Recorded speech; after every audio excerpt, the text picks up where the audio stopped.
Lamun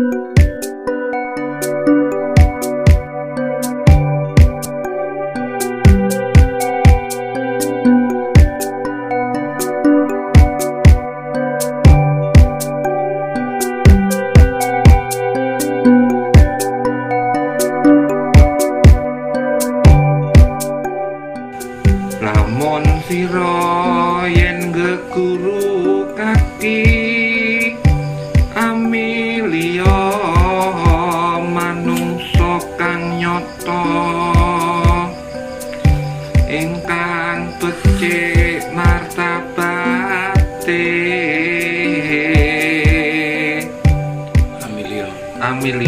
Amilya manungsa kang nyata manusia yang sekarang nyata, yang sejati, yang nyoto. Jadi bukan bayangan, bukan awang-awang, bukan aura-auran ya. Jadi yang nyata, artinya nyata-nyata dia itu mempunyai kemampuan yang bisa berkualitas, dia bisa diaplikasikan secara nyata. Jangan-jangan kayak kinyis-kinyis mesti ditompo gitu kan, untuk ternyata gurunya modus golek selir umpamane. Selir lagi. Umpamane seperti itu. Komersil dengan profesional itu berbeda. Komersil itu dia lebih ke gini, misalnya kalau profesional, oke, kamu berguru dengan saya dengan tarif segini, saya berlakukan untuk bertiga. Tapi kalau komersil itu handelala Mbah Sulis masih lebih banyak. Nah, saya perhatikan ini, itu kayak uga sidi-sidi gas opo itu komersil.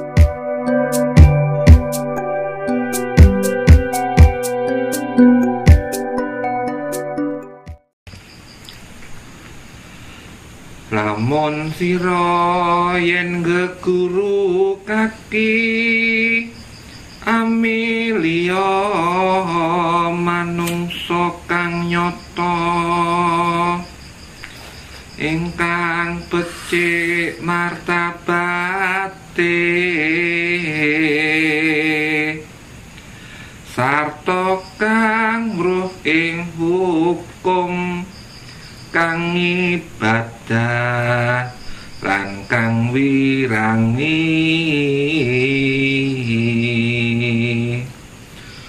syukur oleh wong tapa ingkang wus amungkul lan ruh ing pawehing liyan iku pantes guranana kaki sartane kawruhana. Selamat datang di Cupu Jendela Dunia. Setelah beberapa episode kita membahas tentang laku, tirakat, meditasi. Kali ini kita akan ngobrol atau membahas tentang serat. Jadi kita akan istilahnya bukan membedah, tetapi kita akan ngobrolkan isi tentang serat. Karena serat itu bagus untuk pencernaan. Monggo ya. Ya, diawali dengan pembacaan kekitungan dari Mas Rino tadi, Sekar Dandang Kula Slendro Songo, walaupun dia agak minir. Kan bukan seniman. Tapi yang penting adalah isinya atau isi dari tembang tersebut. Yang pertama itu, kita kenapa memilih tembang ini, karena di sini memuat hal-hal yang perlu kita perhatikan dalam mencari seorang guru spiritual dalam keseharian. Yaitu pertama, lamun sira angge guru kaki. Jadi kalau kita mau mencari seorang guru, lamun sira angge guru kaki, apa tadi kaitannya? Amilio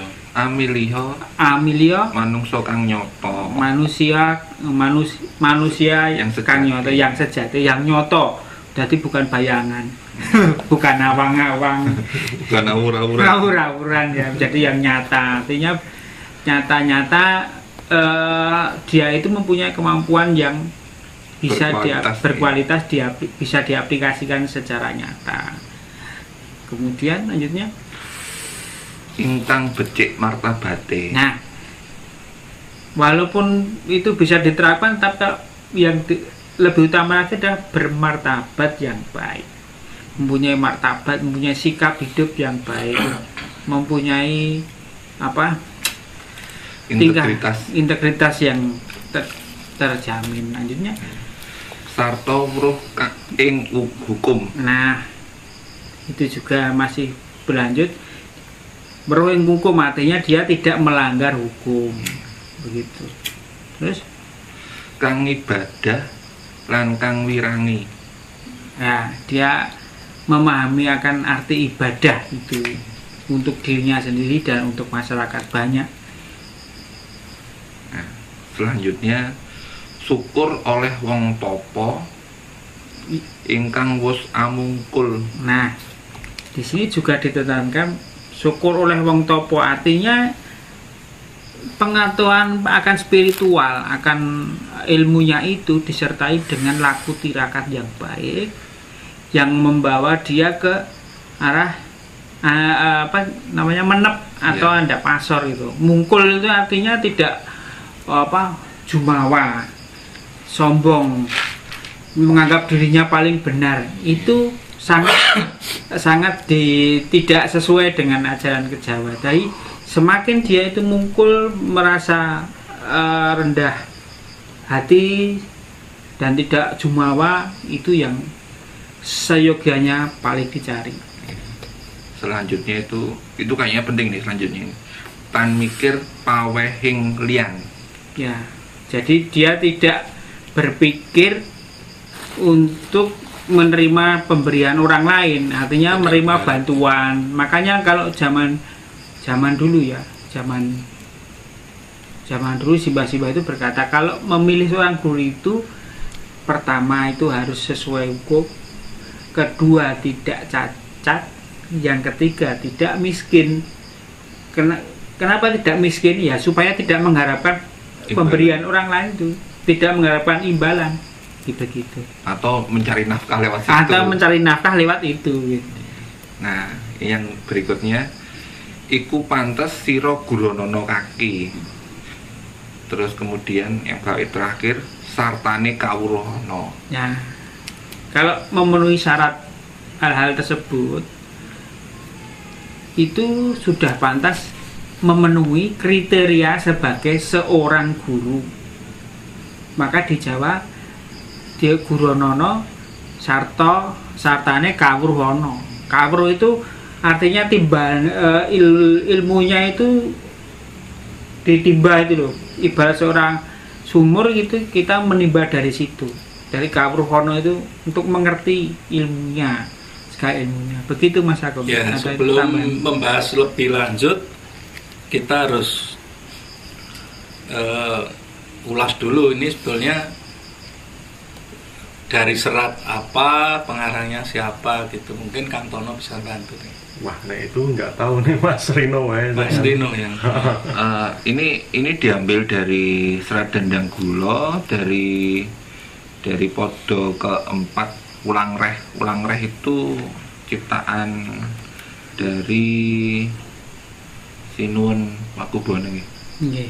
Sinuwun Pakubono keempat kalau nggak salah ya. Iya, saya kurang intinya dari Ulang Reh. Iya, dari Ulang Reh.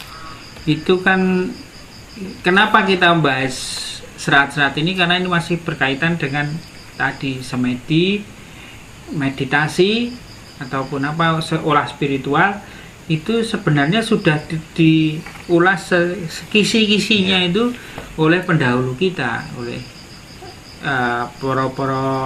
para pinter zaman dulu itu, seperti Wulangreh ini. Jadi kalau yang saya tahu Wulangreh itu kenapa kok namanya Wulangreh, itu dari kepanjangan dari mangreh. Mangreh dari semua ambisi, semua ego kita untuk mangreh itu bukan meredam tapi mengarahkan ke yang benar. Nah, itu biasanya kisi-kisinya banyak ditulis di Wulangreh. Jadi kayak beberapa aturan juga dituliskan di sana. Terus contoh-contoh orang buruk juga dituliskan di sana. Contoh orang baik juga dituliskan di sana. Jadi ya intinya itu adalah mangreh keegoan kita sebenarnya. Dan itu juga sendiri jadi kisi-kisi kita untuk mengenali diri kita sebenarnya. Ya upaya untuk mengenali itu delusi dan sebagainya itu kadang kita perlu mangreh diri. Itu sih yang saya tahu dari Wulangreh itu sendiri. Nah, tadi kan ngomong soal guru ya, yang guru yang istilahnya punya kapabilitas atau capable di dalam mengajar murid-muridnya, seperti yang Mbah Sulis tadi bilang itu kan. Dan hendaknya juga beliau itu selain karena itu sepi ing pamrih rame ing gawe gitu kan, atau yang sudah mungkur, istilahnya mungkur atau mungkul gitu kan, dia sudah tidak terlalu mementingkan dunia ya, walaupun masih butuh dunia, tapi itu bukannya nomor satu lagi gitu kan. Dan itu kenapa dia disebut istilahnya sebagai wes pandito lah gitu kan. Jadi dulu kan saya pernah itu pengen meguru gitu kan, cuma saya nggak sebut mereknya. Ya, beliau tak pikir ya juga kemampuannya mumpuni gitu kan, tapi memang dilalahi kan, beliau sudah keburu nggak ada sebelum saya sempat menyampaikan niatnya gitu kan. Cuma pada intinya adalah seorang guru yang baik itu adalah selain dia mumpuni terus sepi ing pamrih rame ing gawe, tidak mementingkan dunianya gitu kan, tidak mementingkan duniawinya itu kan, juga dia bisa memantau perkembangan muridnya dan juga dia bisa membimbing untuk si muridnya supaya bisa ketemu sama guru sejatinya. Itu kan salah satu fungsi guru di dalam belajar spiritual, khususnya ala kejawen gitu kan. Ini kalau saya kan. Ya, kalau menurut saya kan ini piulang bagaimana kita menemukan atau ciri-ciri bagaimana guru yang baik. Jadi kan ya tadi manusia kang nyoto itu ya manusia yang jelas-jelas punya kemampuan, punya kredibilitas, jadi yang punya martabat itu juga integritas kan, integritas dan kapabilitasnya itu jelas. Kemudian ingkang roh ing hukum itu ngerti hukum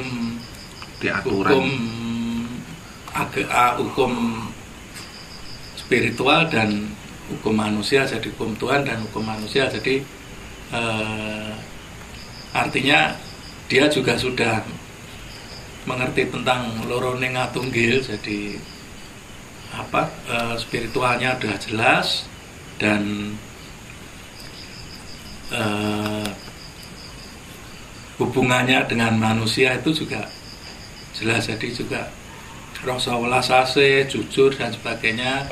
Itu artinya kalau sudah ngerti hukum dua itu, artinya kita milih guru itu yang Satrio Pinanggito, karena Satrio itu ngerti hubungan dengan manusia dan Pandito itu spiritualnya udah terbukti, udah jelas. Kemudian Kang Ibadah lan Kang Ngirang itu ibadah itu ya spiritual, bukan berarti ritual dari agama tertentu atau dari kepercayaan tertentu, kan artinya kan ibadah itu manembah.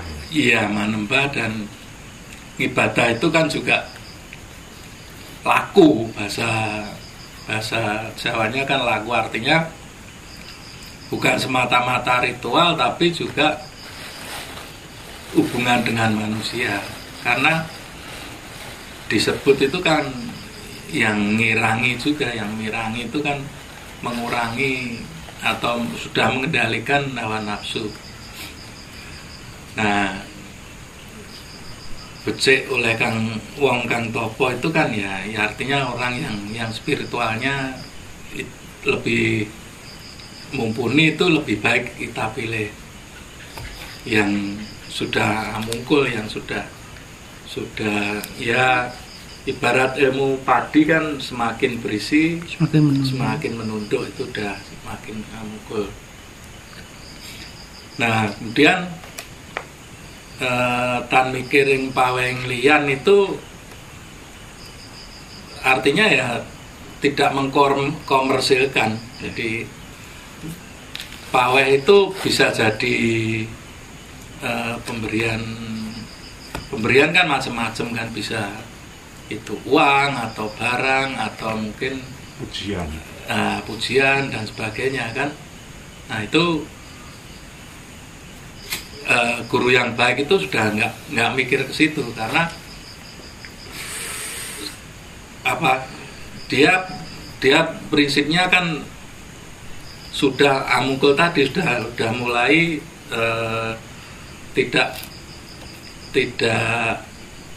tidak memikirkan pemberian. Jadi apa ya, kalau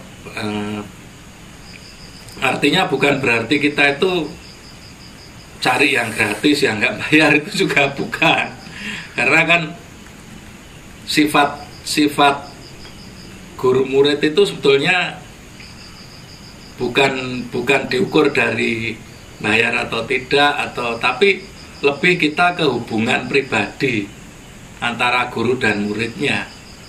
Jadi kalaupun murid itu memberi nggak apa-apa, tapi guru tidak berharap diberi. Nah, nek gurunya mensyaratkan memberi, itu berarti tidak masuk kriteria ini tadi, karena guru yang ideal itu kan tidak mikir.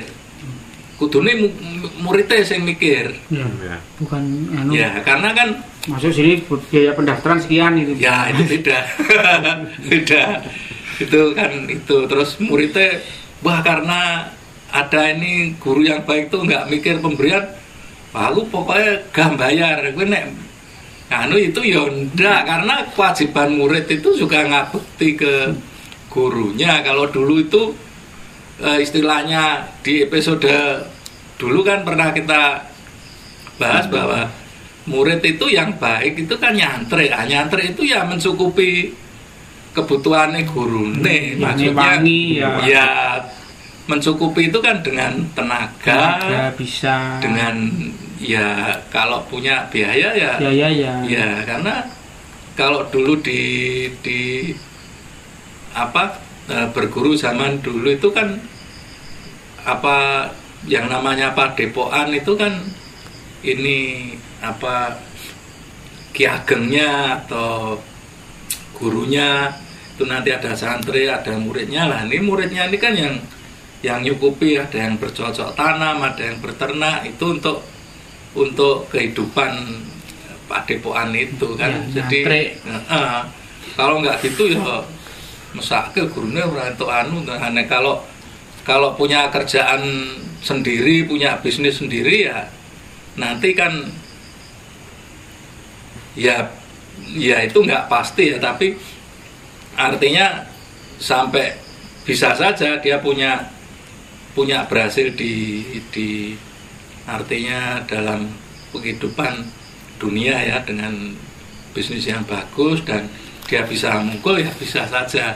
Cuman itu kan ideal banget kalau seperti itu.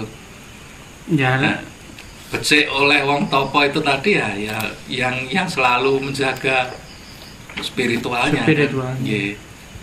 Kemudian ya itu yang patas diguroni toh. Dan itu yang harus kita ketahui, sartane kawruhana itu yang macam-macam tadi itu ketahuilah seperti itu. Dulu itu pernah saya pernah guyon sama guru saya dulu.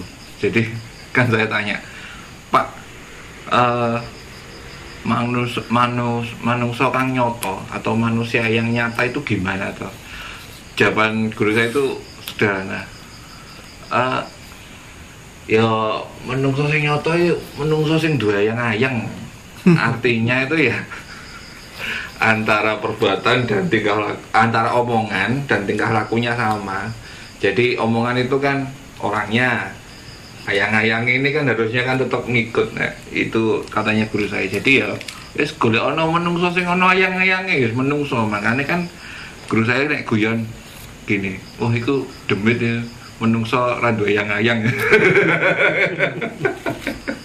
Nek bengi nek peteng. Ya artinya dari omongan dan perbuatannya itu harus selaras. Jangan omongnya itu tentang spiritual, artinya mengolah batin, tetapi omongannya didengarkan nggak sesuai, seperti menghujat, menjas orang lain dengan kata-kata yang tidak pantas, itu jelas bertentangan. Kalau di sistem Jawa memang tidak boleh seperti itu. Berarti itu menjadi salah satu ciri atau cacat. Kalau di Jawa itu ciri itu cacat. Iya. Sudah ciri. Cacat itu bukan berarti fisik. Ya bukan berarti fisik saja. Iya.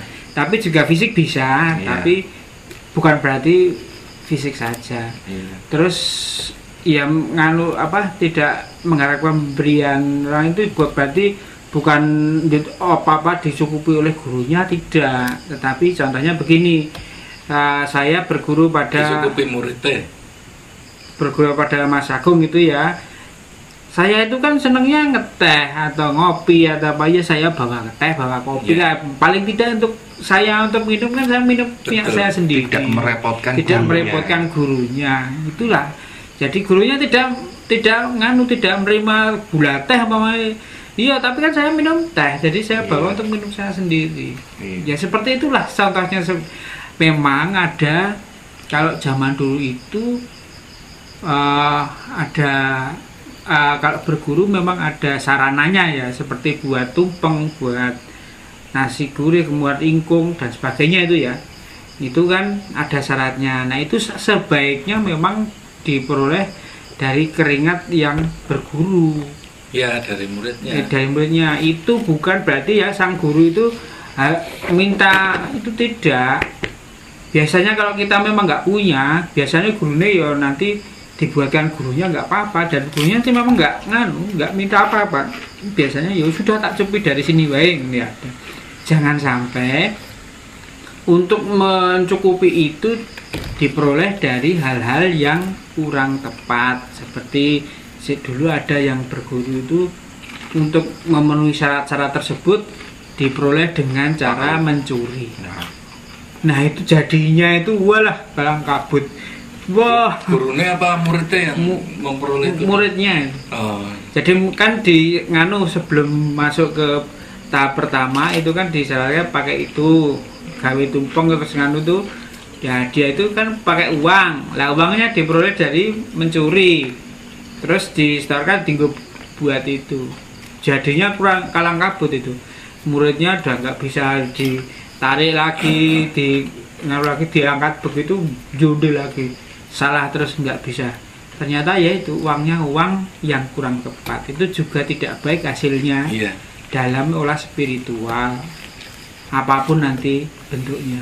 Kalau saya sih sebenarnya gini sih, maksudnya ketika saya berguru itu sebenarnya prinsip yang pertama itu kan saya menimba itu hitungannya saya meminta ilmu lah. Nah, ketika saya meminta ilmu ke guru saya, etika yang saya pakai itu jangan sampai saya merepotkan dalam arti benar kata Mbah Sulis tadi, katakanlah saya bawa gula kopi itu kan yang minum sebenarnya saya juga gitu kan. Memang kadang gurunya nggak minum teh, nggak minum apa, cuman kan saya tidak merepotkan untuk, jadi gini loh, kita minta ilmu itu mungkin sudah merepotkan, gurunya harus meluangkan waktu dan segala macam. Jadi intinya kalau etika yang saya pakai dulu itu minimal saya tidak merepotkan dengan usaha ya saya berusaha untuk tidak merepotkan, karena saya sudah merasa merepotkan waktu yang mungkin beliau untuk apa tersita dengan saya. Itu sih sebenarnya minimum etikanya itu yang dipakai. Terus kan ketika kita bicara soal kekinian kan, misal ada seorang guru yang istilahnya dengan uang tertentu harus store, misalnya pendaftaran gitu 1 juta gitu kan, itu kan untuk biaya retret lah di villa lah atau di gedung lah, itu juga bagi saya sendiri karena sudah kekinian itu ya nggak masalah kalau memang dia mensyaratkan seperti itu kan. Cuma kan tentu kita harus melihat juga kan outputnya gimana itu nanti murid-muridnya kan. Oh jangan-jangan kayak kinyis-kinyis mesti ditompo gitu kan, untuk ternyata gurunya modus golek selir umpamane. Selir lagi. Umpamane seperti itu. Soalnya kan yang nuwun sewu yang di luar golek selir itu kan istilahnya mereka mungkin si guru itu pinginnya untuk kekinian itu pinginnya bekerja secara profesional, jadi ya itu jadi profesi kalau itu kita bicara soal zaman now itu zaman sekarang. Tapi kadang gitu istilahnya itu kadang sebagai murid itu kita sendiri kadang sering naif itu gini, kita mengharapkan yang sempurna, orang yang pinter, orang yang ngerti sembarang kalir, dia mau memperhatikan kita, dia mau ngajari kita dari nol sampai jadi sesuatu gratis pula. Terus kita kan mikir, nek saya jadi gurunya loh, lah kowe iki sapa? Ya kalau menurut saya tentang paweh itu tadi artinya ya tidak komersil kan. Komersil dengan profesional itu beda. Komersil itu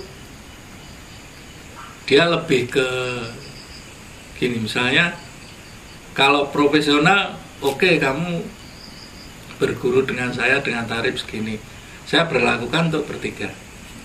Tapi kalau komersil itu alhamdulillah Mbah Sulis masih lebih banyak. Nah, saya perhatikan ini, aku kayak sidik-sidik gas. Opo? Itu komersil, termasuk sebetulnya itu arahnya kenapa seperti itu ya. Yang pertama adalah supaya menciptakan hubungan guru dan murid itu kan harus chemistry loh. Yeah. Jadi bukan sekedar hubungan karena profesional, bukan, walaupun misalnya kita membayar, kalau zaman sekarang tadi kan, kalau kekinian itu kita membayar, oke, tapi chemistry ini harus dapat. Bahwa kenapa kalau nggak dapat chemistry-nya? Ya seperti yang kita bahas di episode yang dulu. Itu kalau nggak ada chemistry, gimana guru bisa melihat tataran peningkatan muridnya? Jadi kalau kan seperti itu. Nah, itu yang maksudnya chemistry itu kan supaya seperti itu, dan ya itu sopan santunnya orang Jawa bahwa murid itu menganggap guru itu seperti orang tua, sehingga ya yang lateni, artinya bukan harus mencukupi semuanya, tetapi bahwa tadi sih sopan santunnya juga kan, bahwa wong kita meguru terus guru nilai apa nyepai teh, kopi, katakanlah itu gurunya sendiri ya nek ming siji, nek murid atusan ya pendak dino remo gitu loh. Itu yang tentang paweh tadi. Kemudian yang nyoto tadi itu, yang bayangan itu sebetulnya kan ya itu bagaimana kita melihat orang itu kan, apakah spiritual dan emosionalnya itu atau pikirannya itu bagus atau tidak, atau warnanya seperti apa, itu kan ya dari tingkah laku dan ucapan, karena apa yang terakhir itu adalah utusan batin. Nah itu kan yang terlihat seperti itu. Jadi ya, kalau menurut saya ya semacam itu sih, supaya kita benar-benar melihat orang yang manungkul, yang punya integritas, yang tahu hukum, yang hukum itu bukan berarti hukum di KUHP saja, tapi hukum tentang manusia dan Tuhan, lorone ngatunggil itu. Kira-kira seperti itu sih. Kalau di wayang-wayang itu kan seringan apa? Nek sumber, nek sumber itu kan nek beradu ilmu, ternyata satu kalah, yang kalah ini meguru. Artinya memang sebenarnya kalau kita melihat dari wayang-wayang itu kan jantan, kejentelan itu ada keberanian untuk mengakui bahwa ini lebih tinggi ilmunya, dan dia mengakui untuk meguru ke dia, itu kan sebuah kejantanan sikap yang diambil. Artinya itu ketika beradu ilmu bukan cuman adu kuat-kuatan terus ini kalah terus ini ngambek meguru yang lain terus ini adu lagi, bukan. Jadi memang niatannya itu adalah untuk mencari bahwa oh ternyata aku masih kurang di sini, ternyata masih kurang di sini, dan biasanya memang skalanya itu kalau yang kayak gitu memang memang bukan untuk yang pemula ya, biasanya untuk yang sudah expert. Sudah expert itu biasanya gitu, adu ilmu dulu, nanti kalau kalah yang satu mengakui dan akhirnya nyantri ke satunya. Kadang mereka jadi sobat karib, tapi sobat karibnya ini hitungannya kalau ini yang ngomong A ini langsung jadi A, maksudnya memang dia memang tunduk gitu. Jadi artinya memang bukan sebuah kemenangan yang berakhir jadi kematian, enggak. Kalau di Jawa kan rata-rata biasanya sih sumber-sumbernya gini, nek aku kalah aku meguru 50 tahun aku meguru 20 tahun gitu. Bahasa wayang itu enggak cuma di wayang, kungfu hustle juga gitu. Kalah dengan tapak Buddha kamu pengen belajar, nangis langsung. Ya itu memang sih dulu kakek guru, maksudnya gurunya Simbah saya itu memang ada dua orang, satunya gurunya Simbah itu dan satunya itu namanya seorang dalang dari Klaten itu sama-sama orang, menurut pandangan orang itu orang leluheh semua gitu. Tapi karena kemampuannya berbeda, ketika ketemu terus ada itu cocok-cocokan ya. Jadi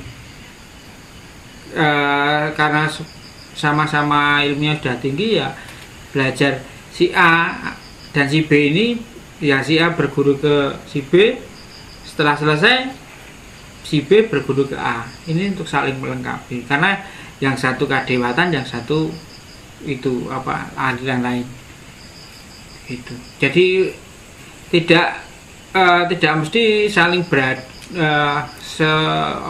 selevel kemampuan yang tinggi-tinggi itu bertemu lalu bertarung kemudian kalah berguru lagi, ya enggak, kita cuma nganu kalau sudah saling melengkapi. Kalau itu namanya kan sudah mungkul, artinya sudah rendah hati, sudah egonya sudah turun.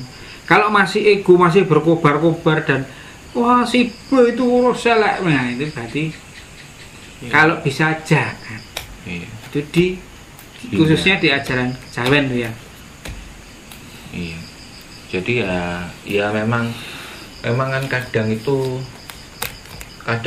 ya gimana ya, kadang zaman sekarang itu juga sebenarnya kalau baca Dandang Gula itu kalau baca ulang reh itu dibuat 100 tahun yang lalu, mungkin lebih lama itu.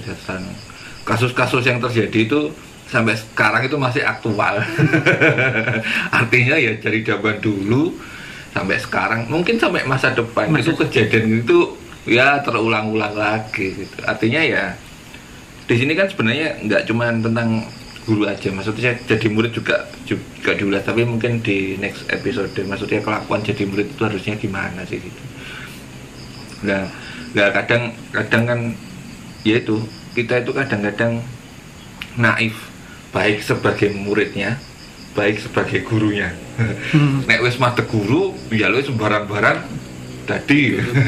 Nek wis jaluk dadi murid sembarang-barang jaluk gratis, nah itu kan akhirnya ketemu gitu. Makanya kadang-kadang ya sebisanya kita tidak merepotkan yang lain ketika kita sudah cukup merepotkan. Itu kan minimalnya kayak gitu. Baik sebagai guru, sebagai murid. Kadang-kadang guru yang bijak sendiri juga melihat kemampuan si muridnya. Katakanlah, oh kemampuan muridnya segini. Katakanlah kalau bikin retreat ya jangan ke hotel mahal, kan nggak harus ke hotel, ngapain gitu kan. Tapi ke villa. Ya jangan ke villa. Cukup di gubuk derita. Iya. Di tengah sawah kan juga bisa. Iya, maksudnya itu banyak solusinya sebenarnya, nggak usah terlalu dipaksakan. Itu sih menurut pandangan-pandangan yang saya tahu. Iya, kalau zaman dulu kan sistem cantrik itu kan ya tidur di situ, kehidupan di situ, di tempat gurunya itu. Jadi ya selama jadi cantrik itu ya hidupnya di tempat gurunya itu. Makanya kalau nggak mau apa-apa ya nggak bisa. Ya wis numpang rambayar, madang dimadangi guru nih, mosok guru ngano zaman dulu itu jeding apa kamar mandi itu banyunya asat ora gelem ngiseni, itu banget. Ora gelem ngresiki ya kok banget. Balik ke sopan santun. Ya, sopan santun. Ya artinya kita ya sing masak gurune. Sudah numpang kon marut we wegah. Wis numpang njaluk mangan, njaluk ilmu bisa. Ya gurunya pasti ya cuma diam saja, tapi ya batin bangetan ya. Oke, ya cukup ya untuk kali ini ya. Kita akan masuk ke ulang lagi atau Widotomo tadi yang Pangkur itu. Widotomo.